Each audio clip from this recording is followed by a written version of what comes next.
lo que son los ritmos cardíacos en RCP avanzada, ¿no? Acá vamos a ver tanto los ritmos como las arritmias. Los ritmos cardíacos en la reanimación cardiopulmonar avanzada son aquellos que se identifican en una persona en paro cardíaco y determinan el tratamiento a seguir. Esto ya lo hemos visto al momento de aplicar el desfibrilador semiautomático. Estos son los 4 ritmos: fibrilación ventricular, como hemos señalado, taquicardia ventricular sin pulso, actividad eléctrica sin pulso y asistolia. La distinción entre ellos es crucial, ya que solo los 2 primeros, fibrilación y taquicardia sin pulso, son desfibrilables, mientras que los dos últimos requieren tratamiento farmacológico y soporte circulatorio. Por eso es importante tener un diagnóstico preciso. Y hablando de ritmo, hablamos que el ritmo cardíaco normal tiene entre 60 y 100 latidos por minuto, mientras que una arritmia es un ritmo cardíaco anormal, que puede ser muy rápido, llamado taquicardia, muy lento, bradicardia, o puede haber combinados, no en forma irregular. Las arritmias pueden variar de inofensivas a graves y causar síntomas como palpitaciones, mareos o desmayo, pero algunas no presentan síntomas. Es importante llevar un estilo de vida saludable y consultar siempre a un médico para determinar la causa y el tratamiento adecuado. Pero el caso de nosotros ahora es que hay paro cardiorrespiratorio como consecuencia de una arritmia que ya ha estado evolucionando poco favorable en el organismo del individuo.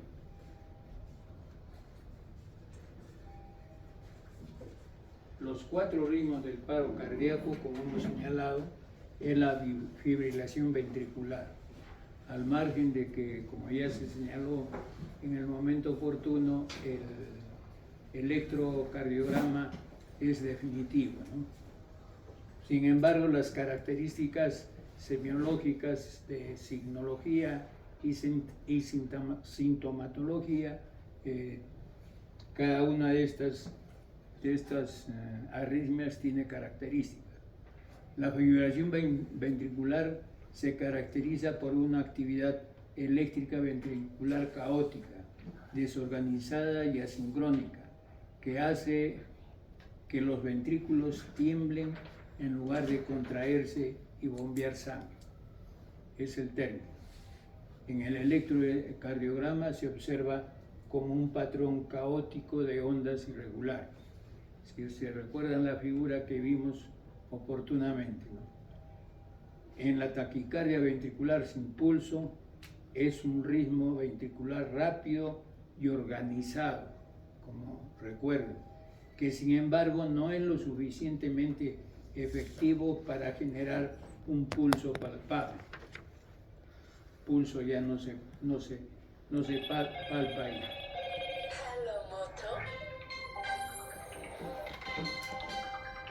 Perdón. Sí, hermano. Taquicardia ventricular sin pulso es un poco más organizado, pero no hay fuerza para generar el pulso, es decir, bombear la sangre del corazón. La actividad eléctrica sin pulso ocurre cuando hay un ritmo cardíaco organizado visible en el electrocardiograma, pero no hay una respuesta mecánica del corazón que genere un pulso. Acá nos puede parecer, electrocardiográficamente nos puede parecer un electro dentro de límites normales, pero no hay pulso. Y la sistolia es la ausencia de actividad eléctrica y mecánica completamente del corazón. Este es un poquito más grave y acá prácticamente, si bien es cierto, no es una línea isoeléctrica, pero ya es una línea bastante horizontal. esto lo tenemos que utilizar, tenemos que dar la solución en el momento oportuno, ¿no? Estos ritmos, estas arritmias se regularizan con los desfibriladores y tenemos dos tipos de desfibrilador. El desfibrilador digamos convencional, automático, el DEA, así con las siglas, y el desfibrilador semiautomático, el DESA. Cuando un DEA está disponible, como hemos señalado, continuar con las compresiones de pecho y las labores de reanimación mientras alguien más prende, activa el encendedor del desfibrilador y fija las paletas o las almohadillas adhesivas. Estos desfibriladores son los convencionales, los que se utilizan en hospitalización, que son un poquito más complejos de manejar. No es un DEA que hay que prenderlo, hay que cargarlo, hay que fijar bien las paletas, no hay instrucciones del mismo DEA, hay que tener un electrocardiograma que nos aclare el panorama y así podemos hacerlo funcionar. Si el DEA indica se recomienda choque, descarga, presione el botón para cargar y manténgase alejado del paciente. Presione el botón de descarga cuando se sienta la luz. El DEA revisa el ritmo cardíaco para definir si es necesario o no proporcionar una descarga de choque. De todas maneras, este DEA automático que lo utilizamos en los consultorios va a señalar si la descarga esa es pertinente o no lo es. Cerciórese, las recomendaciones que siempre se han dado para el DESA también son hábiles para el DEA. Cerciórese de que nadie toque al niño si se le prosiona una descarga. Luego resuma la RCP. Es importante minimizar las interrupciones de las labores de reanimación con la respiración y las compresiones de pecho, como también hemos señalado. Hay que hacer el mínimo tiempo indispensable para continuar con estas maniobras. Cuando se apliquen las compresiones de pecho, retírese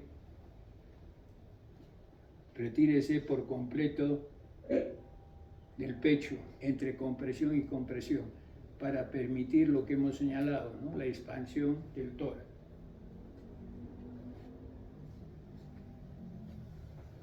Y en el caso del DESA,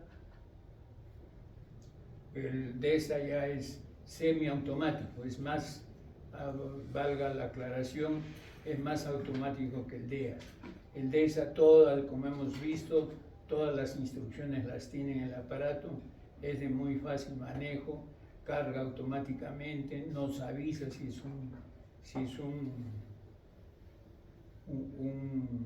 elemento desfibrilable, si es que no carga, y puede ser utilizado por personal no necesariamente sanitario, pero sí con cursos de capacitación, ¿no? Un personal que conozca todo eso. Hay paletas para niños en el DESA.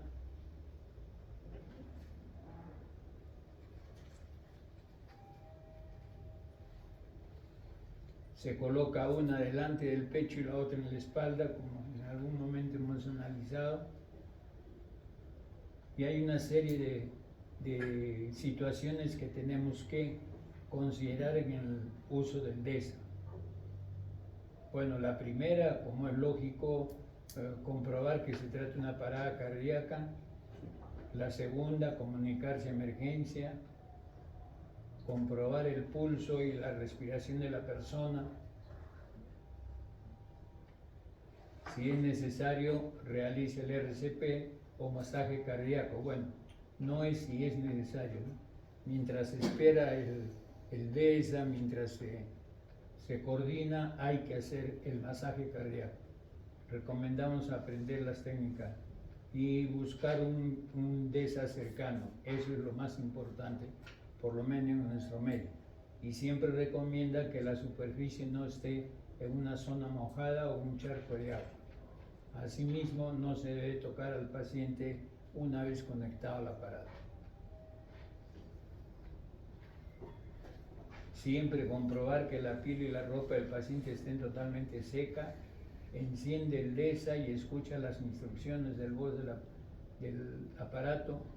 Deje el pecho al paciente descubierto. Conecte el cable y sigue las instrucciones. Primero hará un análisis de la víctima. Recuerda que para efectuar la descarga deberás activarlo uno mismo, ¿no? Ahí tiene un botón que le da el impulso eléctrico. Si no funciona, volver a efectuar la RCP. La RCP no se debe dejar nunca en ningún instante. Después de 2 minutos de RCP, si no ha acudido todavía el personal de emergencia, volvemos a colocar el DESA para que analice su ritmo cardíaco.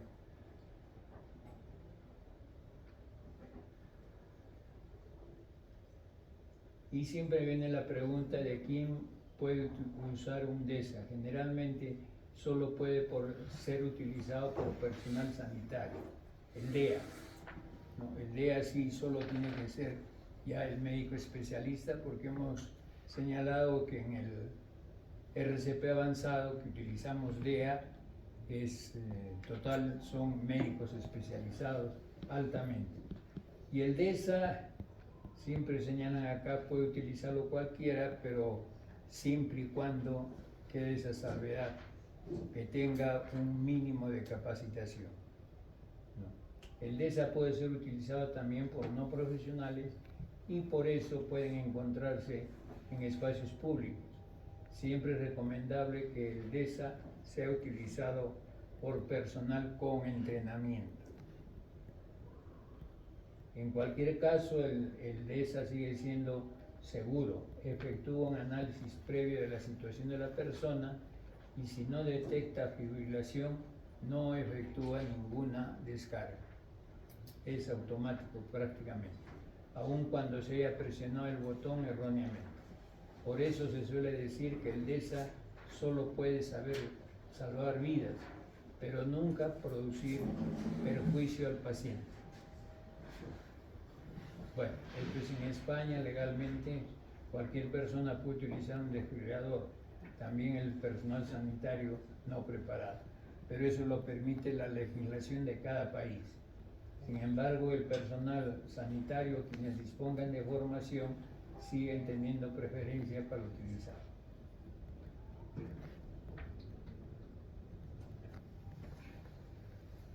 Las diferencias entre el desfibrilador externo semiautomático DESA y automático DEA, bueno, se señalan algunas diferencias, ¿no?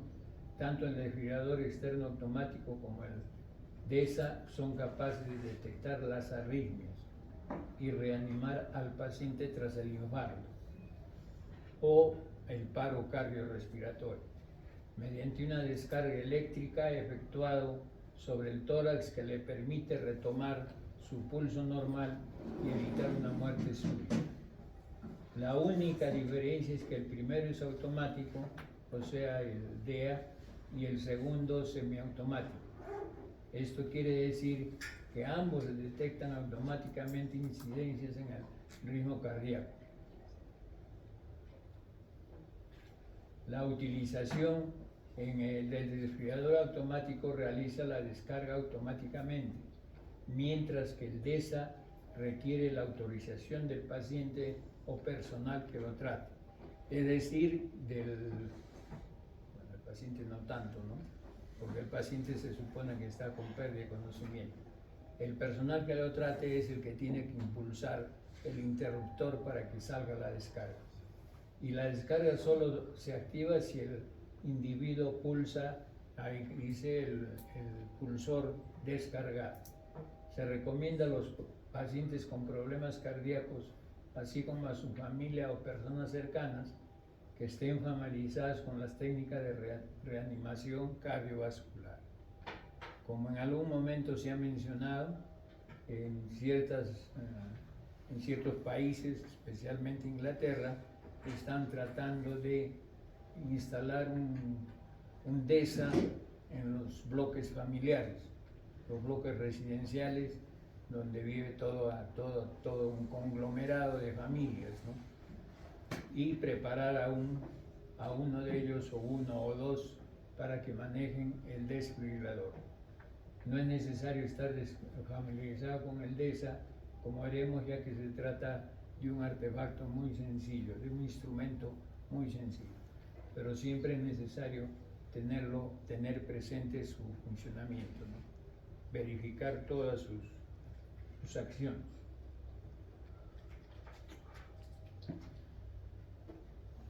Otro aspecto importante que acá sí tiene mucha validez es la toma de decisiones en RCP, que en el capítulo anterior, en la fase anterior de RCP básica, lo habíamos solo casi mencionado, ¿no? Acá la toma de decisiones sí tiene mayor importancia.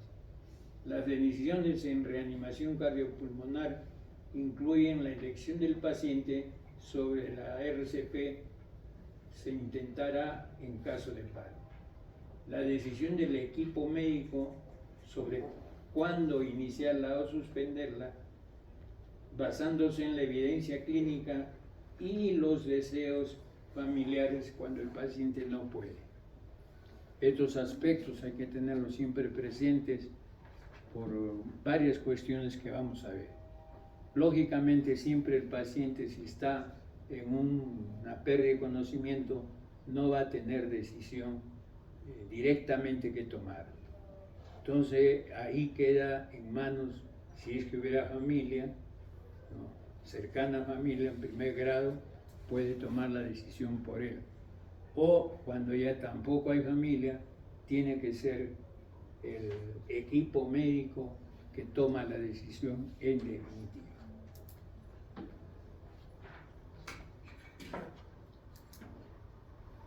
Cuando el paciente no puede decidir. Factores como el estado previo del paciente, la duración del paro y la probabilidad de un resultado favorable son elementos que tenemos que analizar de carácter crucial en estas decisiones. Factores como el estado previo del paciente. Es un paciente sumamente accidentado, contuso, hay que evaluarlo definitivamente, ¿no? La duración del paro, si traen un paciente que está pues con un paro de un par de horas, de hora y media, también se tiene que evaluar.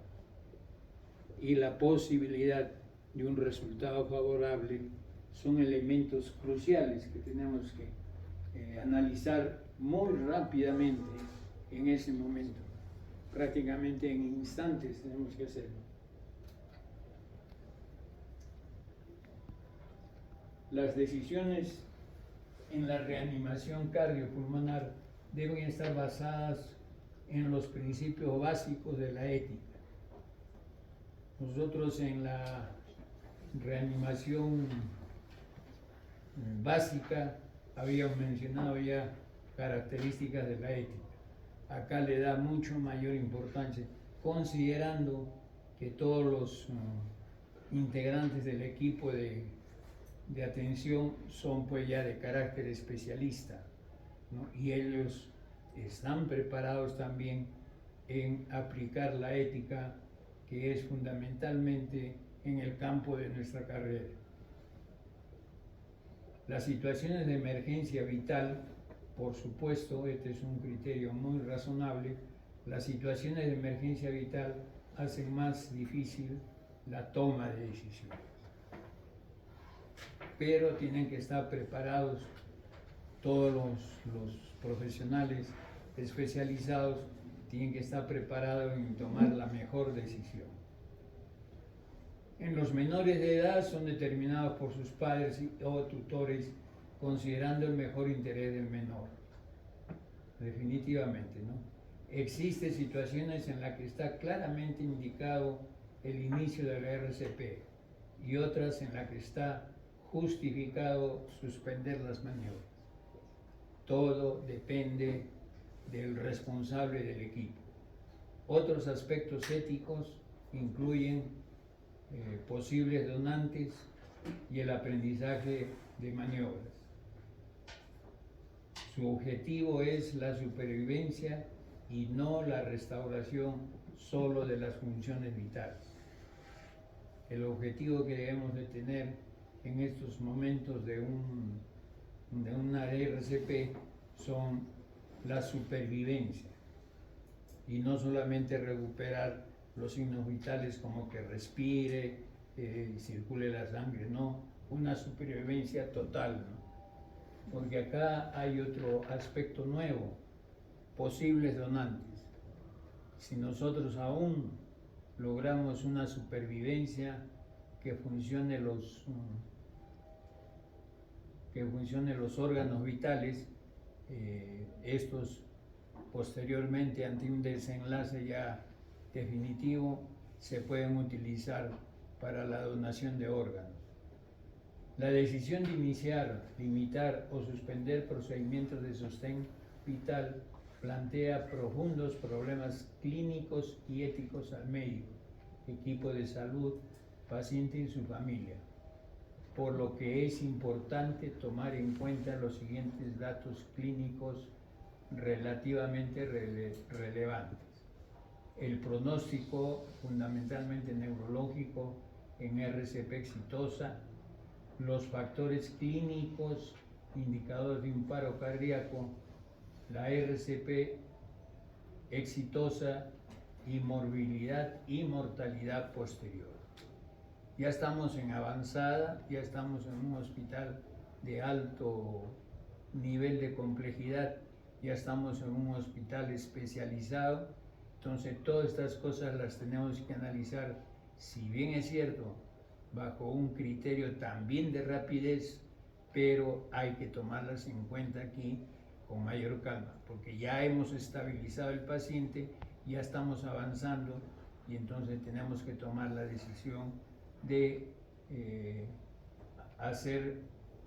de iniciar o reiniciar, limitar o suspender los procedimientos de sostenimiento vital.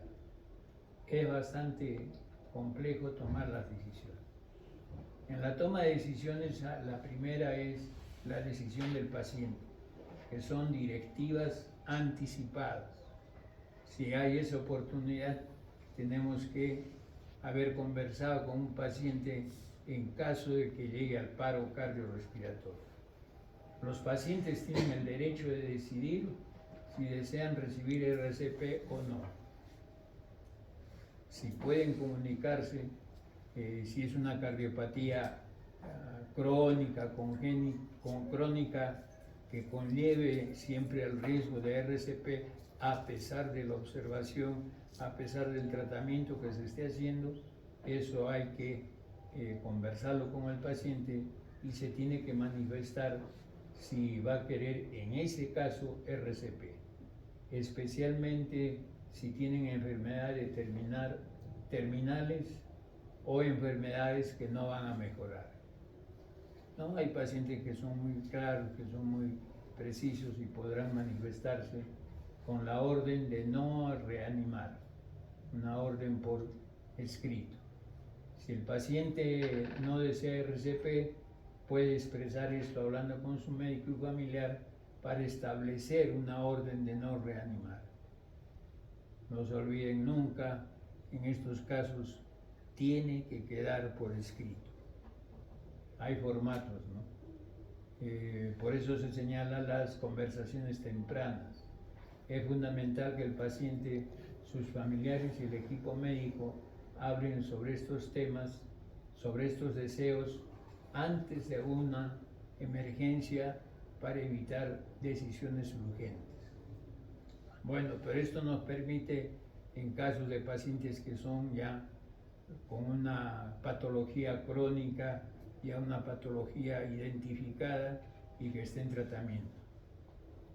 Pero tenemos la otra alternativa de que el paro cardíaco se presente en forma espontánea. donde no ha habido tiempo de coordinar estas actividades. La otra es decisión médica, netamente, inicio y finalización. Criterios clínicos, como ya hemos siempre mencionado, la decisión de iniciar o finalizar RCP la toma un médico basándose en información sobre las condiciones previas del paciente, duración del paro cardíaco, el tiempo que el paciente no responde, la enfermedad aguda y el pronóstico de la reanimación.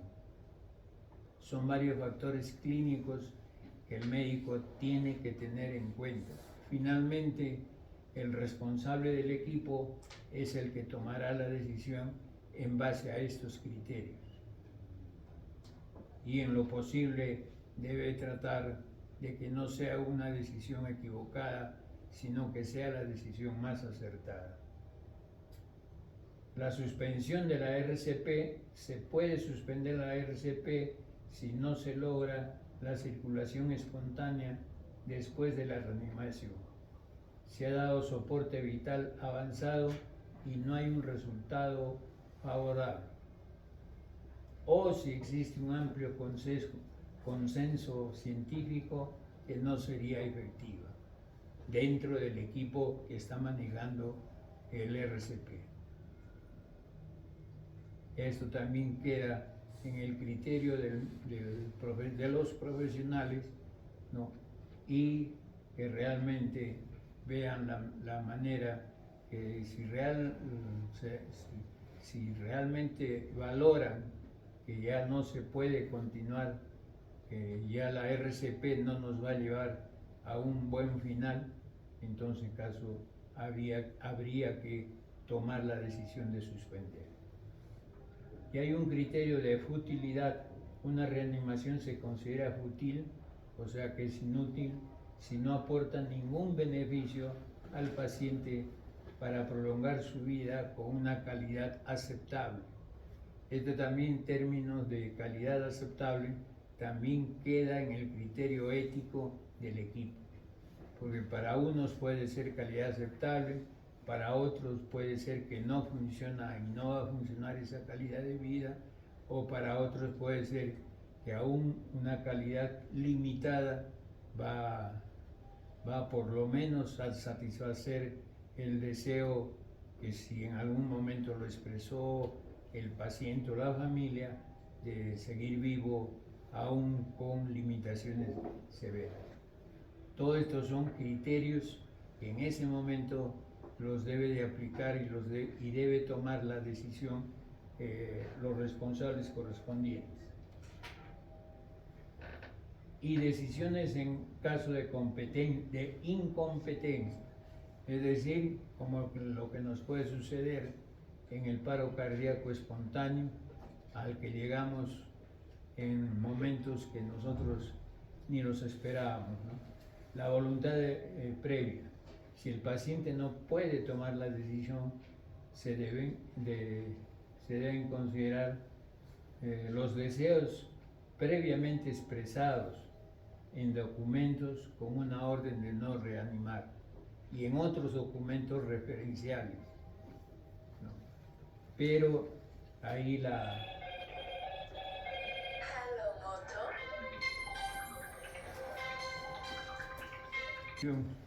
que es lo que más nos puede suceder. Se deberían, bueno, acá tendríamos que hablar en aspecto, no en aspecto seguro, porque no hemos tenido oportunidad de hablar sus deseos.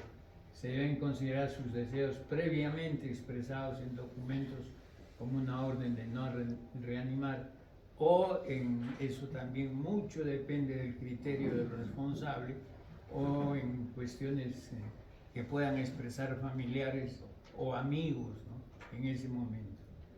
Eso ya es un poco difícil de poder prever. Una decisión subrogada.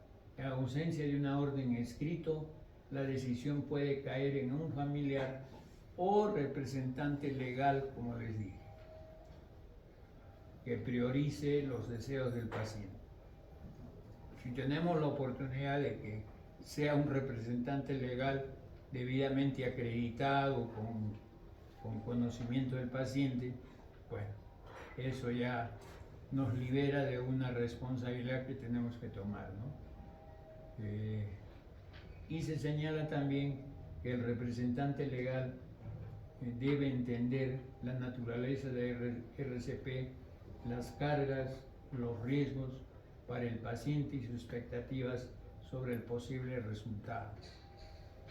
Es difícil, pero hay que acostumbrarse a hacerlo, porque en todo caso los que sean especialistas no van a tener la oportunidad con cierta frecuencia en tomar no solo lo referente a RCP, sino en el caso de muchas intervenciones quirúrgicas, ya sea por accidentes o ya sea por programado.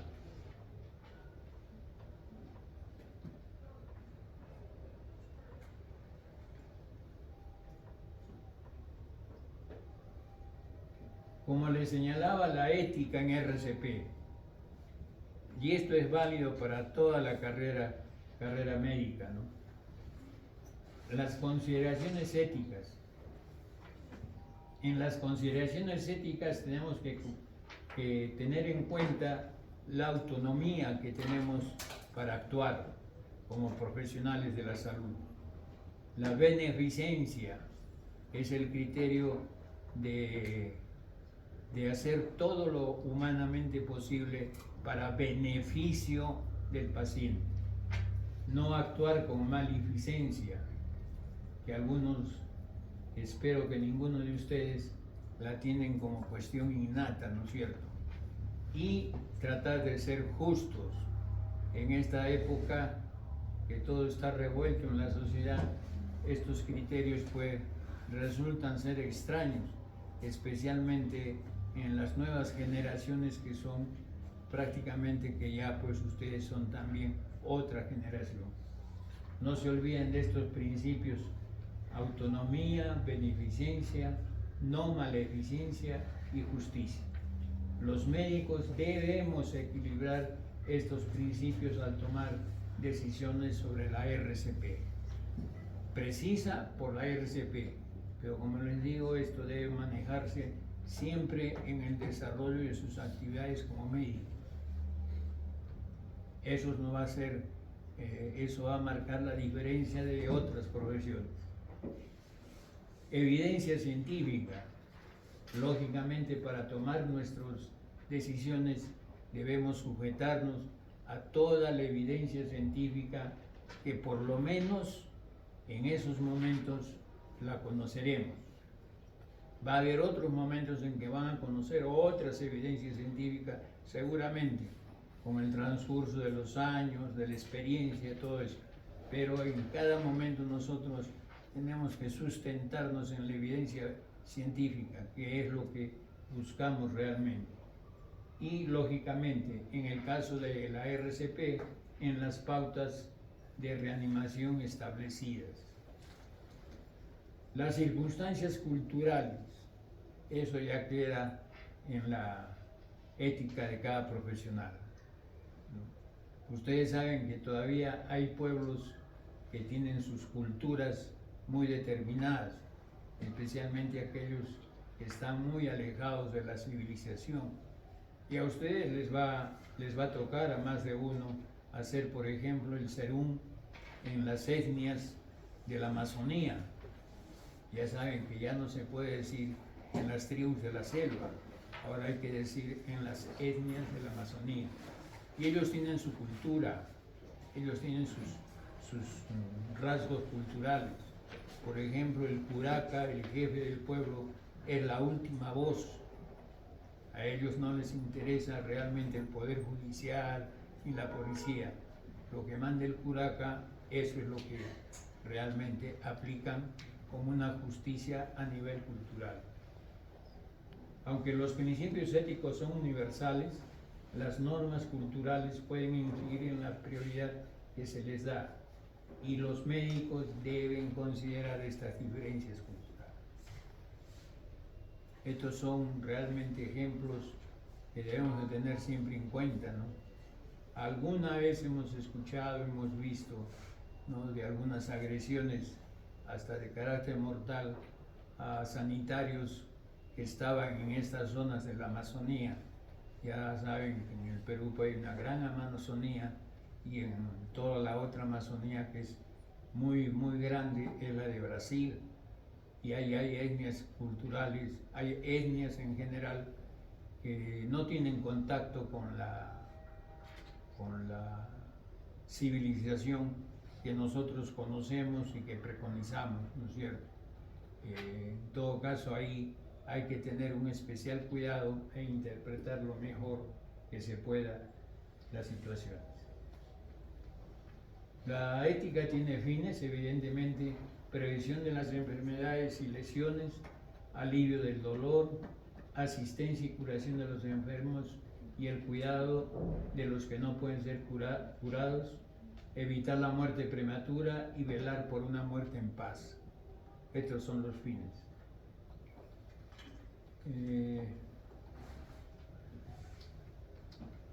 Los principios de la RCP, como habíamos señalado: no maleficencia o futilidad para no hacer más daño, es lo que tenemos que buscar nosotros. La autonomía es el derecho del paciente a aceptar o rehusar cualquier tratamiento. La justicia, la reanimación con los recursos disponibles, casi siempre limitados, no deberá estar disponible para cualquier paciente, de acuerdo a la justicia e igualdad. Y otros principios está la de dignidad y honestidad del paciente. Una muerte digna, que ya lo hemos visto, es lo que todos tratamos de dar a nuestros pacientes. Los objetivos, como ya también ustedes imaginan: prevención de las enfermedades y lesiones, como 4 objetivos fundamentales: alivio del dolor y el sufrimiento, la atención y curación de los enfermos, y evitar una muerte prematura y la búsqueda de una muerte tranquila. Esos son los 4 objetivos básicos. Podemos agregar otros, ¿no? Restablecer la salud en la medida de lo posible, limitar las secuelas y discapacidades. Ese es uno de los grandes objetivos de RCP que hemos señalado. Respetar las decisiones individuales, derechos y algo que nos olvidamos: la privacidad. No nos olvidemos que, por ejemplo, nuestro querido Seguro Social, en las unidades de emergencia, que es un caos, tienen a los pacientes en los pasadizos, en camillas. Si están semidesnudos, les interesa al personal y a las autoridades correspondientes que estén pues a vista y paciencia de todas las personas que acuden ahí. Y lógicamente preservar la vida. Esos son objetivos fundamentales de nuestra ética. Bueno, y finalmente, las arritmias hay que catalogarlas bien. Bradiarritmia ya saben lo que es, taquiarritmia también.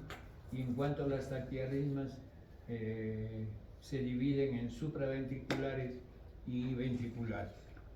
Seguramente en las clases prácticas vamos a ahondar mucho más este tema, que es bastante complejo. Parte de cardiología, evidentemente, pero siempre medicina pues es un conglomerado. No se puede decir en RCP no vamos a ver solo las 4 arritmias que hemos señalado, ¿no? Porque finalmente toda arritmia nos puede llevar a un paro cardiorrespiratorio. Bien, jóvenes, eso sería todo por ahora. Y bueno, empezamos otra semana y le daremos todo el esfuerzo necesario.